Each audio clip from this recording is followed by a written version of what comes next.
గత ప్రభుత్వం 2019 డిసెంబర్లో ఏపీకి 3 రాజధానులు ఏర్పాటు చేస్తామని, అది విశాఖలో ఒకటి, అమరావతిలో ఒకటి, అలానే కర్నూలులో ఒకటి అని చెప్పి అప్పట్లోనే చెప్పడం జరిగింది. పరిపాలనా రాజధానిగా విశాఖను, శాసన రాజధానిగా అమరావతి, న్యాయ రాజధానిగా కర్నూలుని ఏర్పాటు చేస్తాము, 3 రాజధానులు అని చెప్పి ప్రకటించడం, ఆ తర్వాత జరిగినటువంటి పరిణామాలు, కోర్టులకు వెళ్ళటం, కోర్టులు స్టేటస్ కో విధించడం, ఇలా చకచక అన్నీ జరిగిపోయినాయి. అయితే 3 రాజధానుల బిల్లుని తర్వాత ప్రభుత్వం వెనక్కి తీసుకుంది, కొత్త బిల్లు ప్రవేశపెడతామని చెప్పింది.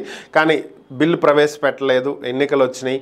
ఎన్నికల్లో వైఎస్ఆర్ కాంగ్రెస్ పార్టీ 3 రాజధానులకు కట్టుబడి ఉన్నామని చెప్పి అదే ఎజెండాతో ఎన్నికలకు వెళ్ళటం, కూటమి ప్రభుత్వం అమరావతి ఒక్కటే రాజధాని, అమరావతి మేము రాజధానిగా గుర్తిస్తామని చెప్పి వాళ్ళు ఎన్నికలకు వెళ్ళటం జరిగింది. ఓవరాల్గా ఎన్నికలు ముగిశాయి, ప్రభుత్వం మారింది, కూటమి ప్రభుత్వం కొలువు తీరింది.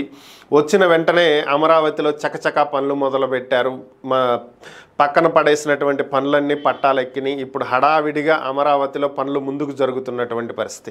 మరి ఈ సందర్భంలోనే మాజీ మంత్రి బొత్స సత్యనారాయణ ఒక ప్రకటన విడుదల చేయటం జరిగింది. వైఎస్ఆర్ కాంగ్రెస్ పార్టీ ఈ రోజుకి కూడా 3 రాజధానులకు కట్టుబడి ఉందని, 3 రాజధానుల ఏర్పాటే తమ పార్టీ లక్ష్యమని, తాము అధికారంలోకి వస్తే 3 రాజధానులనే ఏర్పాటు చేస్తామని, అమరావతిని రాజధానిగా వారు గుర్తించట్లేదని, అయితే 3 రాజధానుల్లో భాగంగా ఒక రాజధానిగా మాత్రం గుర్తిస్తాం కానీ అమరావతి ఏకైక రాజధానిగా తాము గుర్తించట్లేదని, తమ పార్టీ నిర్ణయం ఇప్పటికీ కూడా 3 రాజధానులే అని చెప్పి ఆయన మరొకసారి ప్రకటించడం జరిగింది. ఇప్పుడు ఇదే చర్చనీయాంశంగా మారినటువంటి పరిస్థితి.